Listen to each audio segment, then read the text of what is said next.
Estamos con Pelayo Covarrubias, presidente de la Fundación País Digital. Hay algunas temáticas que son interesantes que ha estado evaluando la Fundación ante la posibilidad de un cambio de Carta Fundamental.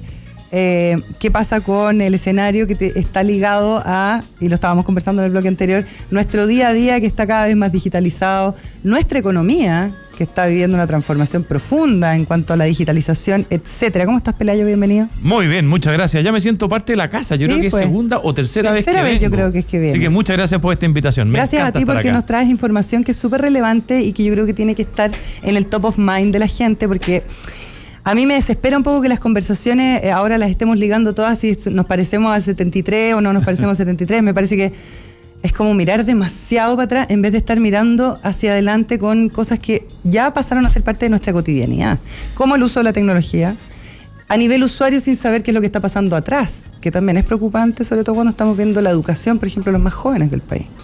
Nosotros tuvimos la oportunidad de conocerlos con la Elena en el Entel Summit. Sí, pues, hace y el rato. Entel Summit fue una gira que hicimos por Chile hablando de la transformación digital. Hace 3 años 3 años atrás, exactamente. Y yo creo que esto está más presente que nunca. Porque la pregunta que nos tenemos que hacer y que conversábamos hace 3 años ya, que la transformación digital en el mundo está avanzando, hoy día está absolutamente presente, la hemos adoptado también en Chile, es materia fundamental para entender parte del proceso que estamos viviendo. Claro. Y aquí viene la pregunta clave.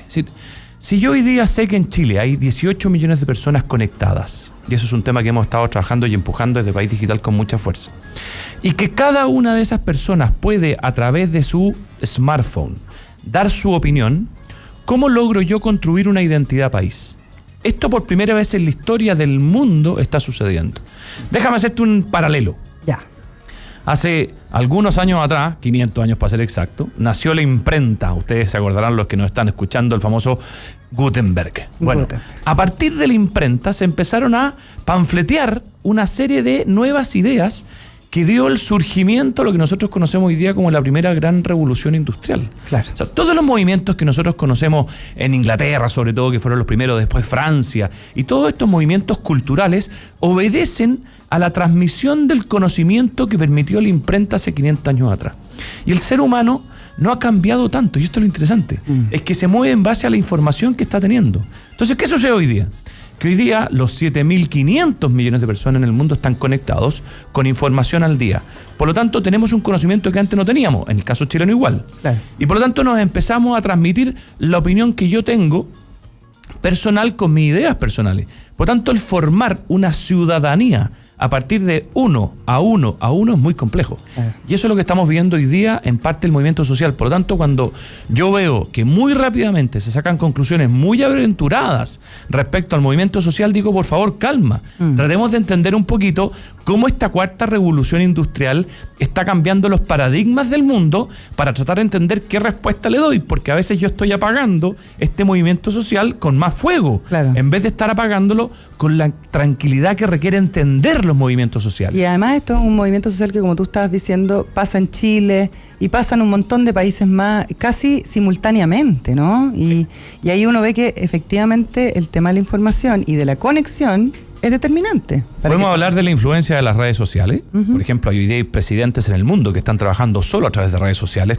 Casos más famosos son el de Bolsonaro, el Trump. Podemos ver lo que está pasando a través de los movimientos más bajos, Brexit. Podemos ver lo que está pasando en los chalecos amarillos en Francia o Hong Kong. Es decir, hoy día, ¿qué pasó? Que las redes sociales, la conectividad, el que todos tengamos la posibilidad de omitir nuestra opinión a partir de nuestra identidad, leer solamente lo que a mí me interesa, está cambiando la forma en que el mundo se va a gobernar.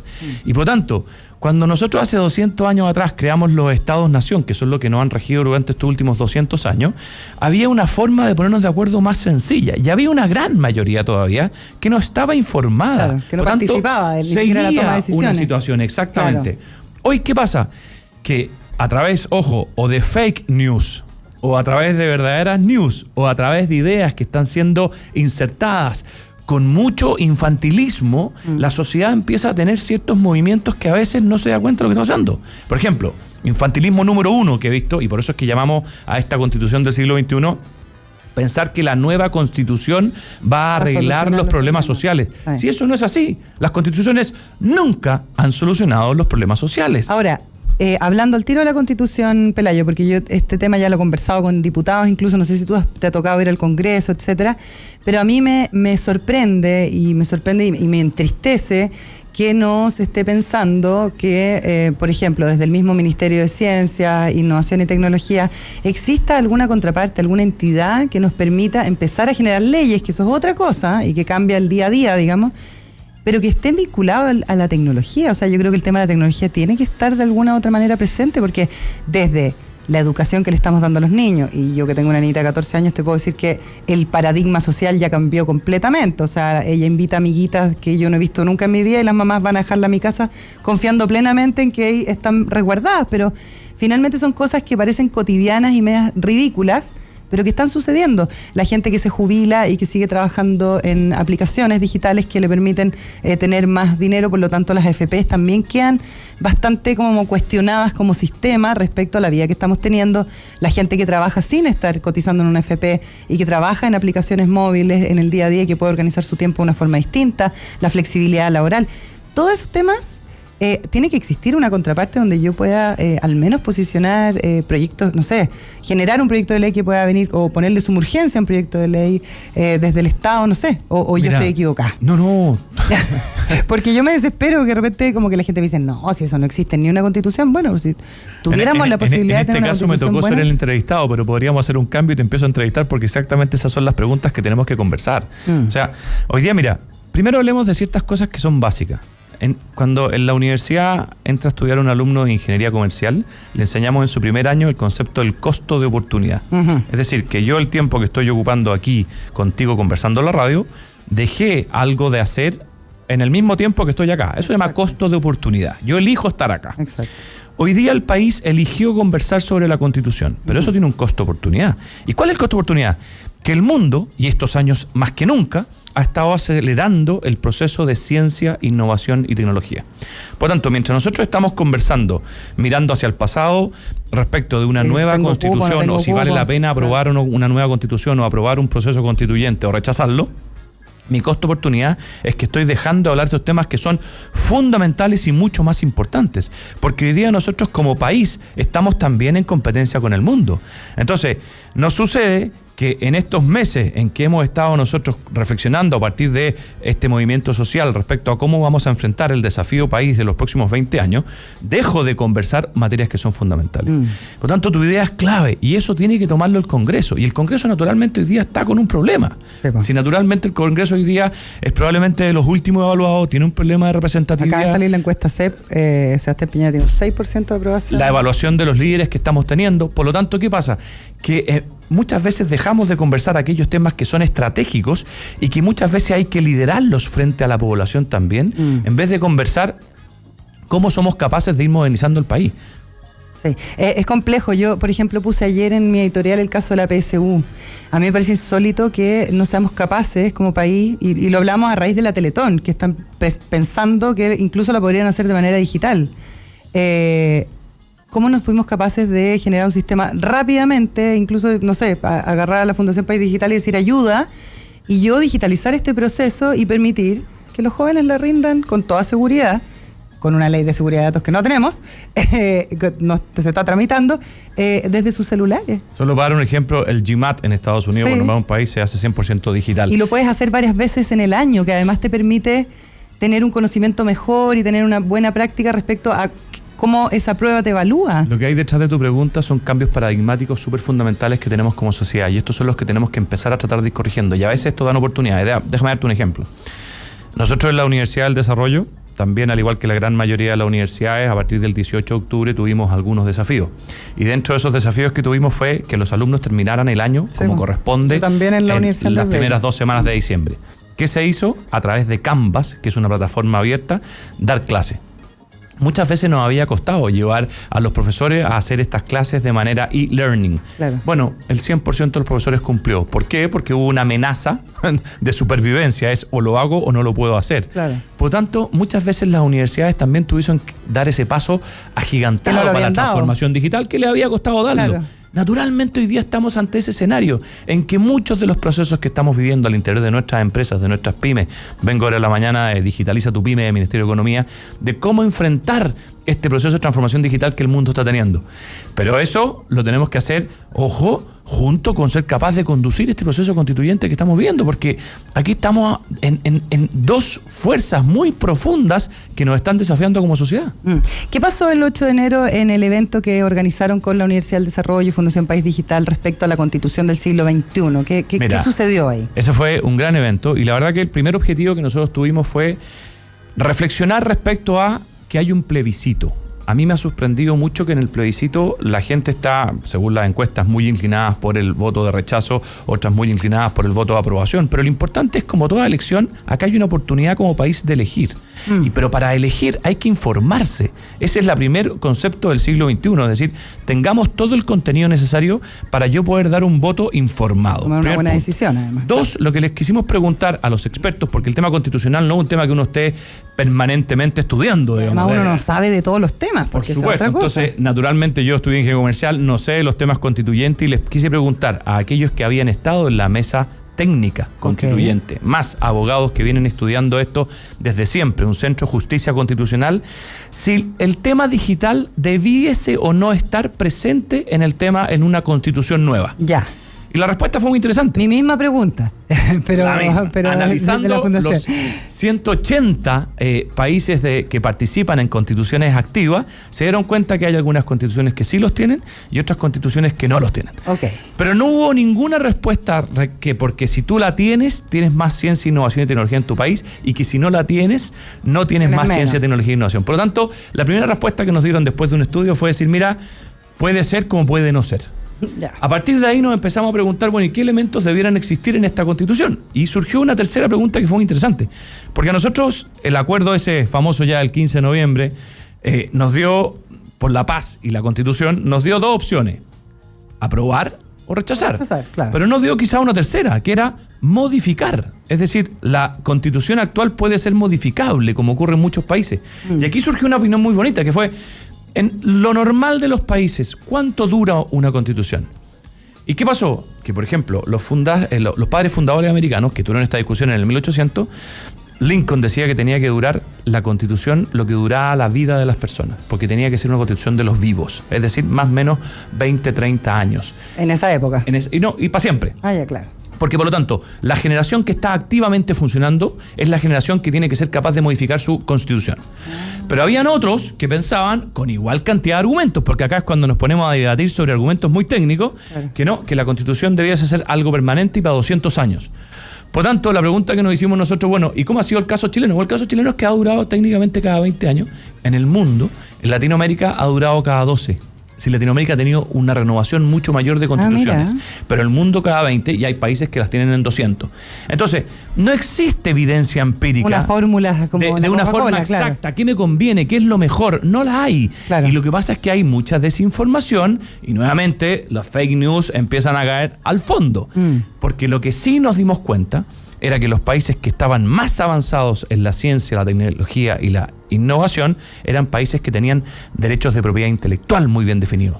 Eran países que tenían derechos de propiedad tremendamente bien encasillados, de forma que tú puedas licenciar, puedas patentar, puedas de alguna manera ir promoviendo que el desarrollo de la ciencia y de la I+D sea partícipe del mundo empresarial, del mundo de la universidad, y que eso contribuya al desarrollo de un país. Y eso es una estrategia económica que es notablemente fundamental en el caso de una economía en desarrollo y en el caso de una economía como la nuestra, que está basada en el commodity, que al final tiene fecha de vencimiento, que es lamentable. Y la renovación de nuestra estrategia va a ir sí y solo si somos capaces de ir aplicando, primero, nuevas áreas de exportación, como áreas de servicios tecnológicos, por ejemplo, y adoptando tecnología en todas nuestras empresas, ya sean estas extractivas o de servicios como la mayoría de las que tenemos acá. Pero lo que es fundamental es ir tratando de entender que la conversación, más allá de la constitución o no constitución, la constitución debe estar en el desarrollo digital que el país necesita para irnos modernizando. Naturalmente, eso nos va a traer finalmente menos horas trabajadas, mayor ingreso per cápita porque los trabajos van a tener mayor valor agregado, una mayor inclusión social. Por tanto, estas cosas no son inmediatas, son temas que tenemos que ir tratando de trabajar de manera de incluir a toda la sociedad en este proceso de desarrollo país. No son inmediatas, pero son imprescindibles y ojalá empiecen a posicionarse dentro de las conversaciones que uno está escuchando, si es que efectivamente gana la posibilidad de que podamos escribir de nuevo una constitución. Mira, hay elementos clave en la constitución actual que han sido muy interesantes para Chile. Nadie, por ejemplo, hoy día discute la importancia de la autonomía del Banco Central, por poner un ejemplo. Claro. Nadie discute la importancia de el tener un resguardo, digamos, en el presupuesto público, es decir, que tengamos la capacidad de gastar aquellos que realmente producimos y no endeudarnos más allá de las capacidades que podemos. Por tanto, hay ciertas cosas que en las constituciones, más o menos te diría yo que hay equilibrio, claro. Pero hay ciertas cosas que no hemos discutido y esas son las cosas que para mí son fundamentales, que van en la lógica de la ciencia, la tecnología y la innovación. Oye, por último, para sacarte el jugo, Pelayo, antes que termine nuestra entrevista, como parte de la Universidad del Desarrollo, ¿qué les ha pasado también, además de esto que tú me contabas de terminar las clases de manera remota, qué les ha pasado también en cuanto a reflexión respecto a todo esto que hemos vivido y también el aprendizaje que tienen que tener nuestros jóvenes precisamente con esa mirada futura? No, ha sido fundamental y ha sido muy bonito, digamos. Además, nosotros tenemos dos grandes sedes, la sede de Concepción, que es donde partió la universidad ya en el 1989, como casi todas las grandes universidades privadas, y la sede de Santiago. Y en cada una de ellas tú vas viendo que los alumnos en sus distintas carreras tienen un acercamiento al movimiento social de manera distinta. A veces los del mundo de la salud piensan de una manera distinta, los diseñadores, los creativos piensan de otra manera diferente, los abogados tienen una mirada distinta, y cada uno fue madurando y meditando el proceso de manera diferente, y lo que nosotros hicimos como universidad fue acompañar el proceso, darles conversación, darles también oportunidades de informarse, porque muchas veces hay desinformación en la sociedad, y por tanto una de las cosas que nosotros más buscábamos era poder estar a través de los alumnos, permanentemente informados sobre lo que está pasando y sobre los temas que se están discutiendo. Muchas veces, y usted como periodista lo sabe muy bien, uno por comunica de una manera muy rápida y caricaturiza de alguna manera, y no llega al fondo del problema. Lo que hemos buscado nosotros es tratar de siempre ir al fondo de manera que ellos tengan información completa para poder tomar buenas decisiones. Oye, como estamos hoy día, podríamos haber hecho la PSU digital, ¿o no? Pero 100%, es una oportunidad país que yo creo que hacia el futuro se va a ir de a poquito viendo, digamos. Esto tenemos que mirarlo. Mira, tú te escuchabas recién en la primera parte del programa cómo conversaban de los desafíos que trae Uber o Cabify, cómo están metidos hoy día, más los desafíos, no sé, de Airbnb y cuántos otros que están viniendo, ¿cierto? En el mundo de la academia es lo mismo. Muchas veces nosotros hablamos de que si tú te nacías en el 1900 y te sentabas en una aula, y nacías el año 2020 y te sentas en un aula, el aula era la misma. Igual, claro. Exactamente. Y acá, por lo tanto, hay desafíos brutales que estamos teniendo en las universidades, que no solo van desde la aula, van también del proyecto educativo. ¿Cómo soy yo capaz de que en vez de que hayan 5 años de retiro espiritual en donde una persona se va a la universidad a aprender lo que tiene que vivir, parta desde el año 1 trabajando y aprendiendo? ¿Cómo los cursos son más pequeños en vez de hacer cursos más grandes? ¿Cómo yo voy teniendo nano credenciales que me permitan de alguna manera ir enseñando mucho más rápido también a través de las redes sociales? Y no solamente para los alumnos, porque aquí tenemos el concepto de long life learning. Claro. Yo tengo que ser capaz de aprender toda mi vida. Aquellas personas que creen, que nos están escuchando, que la universidad se acabó el día que yo salí, claro, permítanme decirles que están muy equivocados. Hoy día la universidad no termina para nadie, nunca.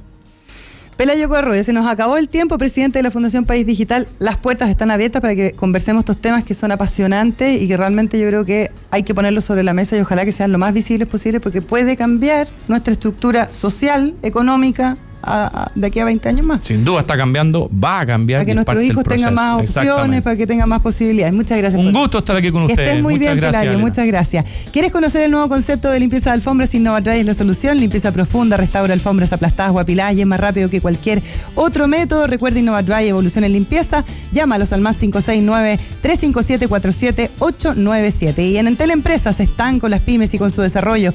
Las quieren ayudar a transformarse digitalmente, por eso ha vuelto digitalizados.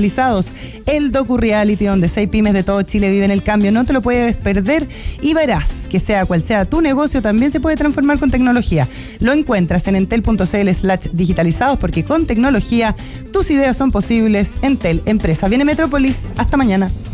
Digitalizados, el docu-reality de negocios de Entel Empresas. Descarga Zeus, la primera aplicación para el cuidado de tu automóvil. Zeus, el mundo automotriz en tus manos. Presentaron Emprender es clave. Fue un capítulo más de Emprender es clave. Entrevistas, datos, actualidad, experiencias y mucho más. De lunes a viernes de 11 a 12 con María Elena Drese.